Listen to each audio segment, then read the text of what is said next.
საღამომშვიდობის 6 იანვრის მთავარ თემებს ირინა ხიზანიშვილი წარმოგიდგენთ.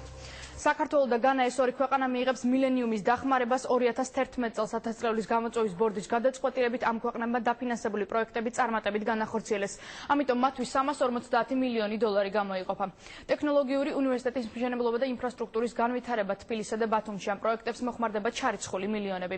რატომ გადაწყვეტა მილენიუმის ბორდმა ჰილარი კლინტონის თავმჯდომარეობით საქართველოს დაფინანსება და რა კრიტერიუმით შეერჩა ეს ორი ქვეყანა? ქეთი ქაშაკაშვილი გიამბობთ. Millennium Challenge-მა საქართველოსთვის და განასთვის 350 მილიონი დოლარი გამოყო.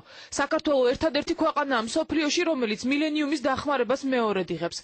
ეს გადაწყვეტილება 1000 წლების გამოწვევის კორპორაციის ბორდმა მიიღო, რომლის თავმჯდომარეც ჰილარი კლინტონია.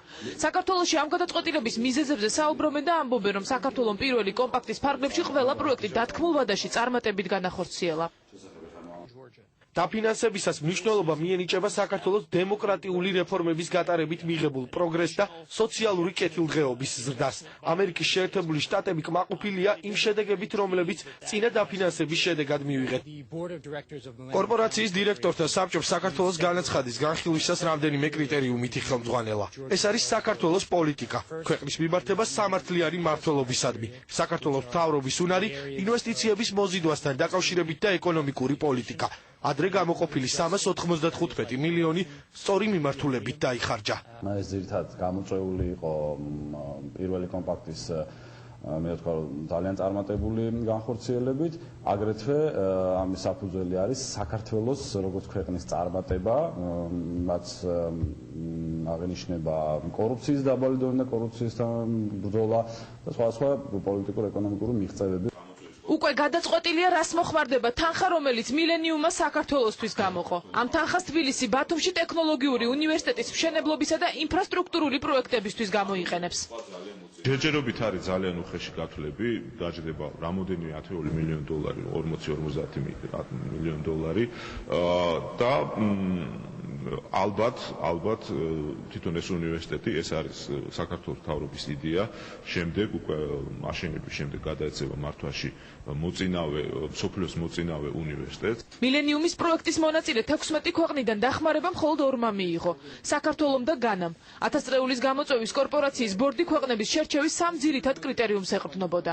ეს არის სამართლიანი და დემოკრატიული მმართველობა, ეს არის ქვეყნის სურვილი და შესაძლებლობა ინვესტიცია მოახდინოს საკუთარ ხალხში, ანუ ძირითადი სლოგანი არის ეკონომიკური განვითარება ხალხისთვის და მესამე არის ის პროგრესი, რომელსაც ჩვენ მივახციეთ ლიბერალური საბაზრო ეკონომიკის კუთხით. საქართველოს მთავრობის წევრები ამბობენ, რომ ეს ფინანსური დახმარება პოლიტიკური მხარდაჭერის ნიშანია. მილენიუმის კორპორაციის პრეზიდენტმა ამ გადაწყვეტილების შესახებ საქართველოს პრემიერ-მინისტრს პირადად აცნობა. ეს გადაწყვეტილება გამოხატავს ამერიკის სახელმწიფოს და ადმინისტრაციის მხარდაჭერას საქართველოსადმი.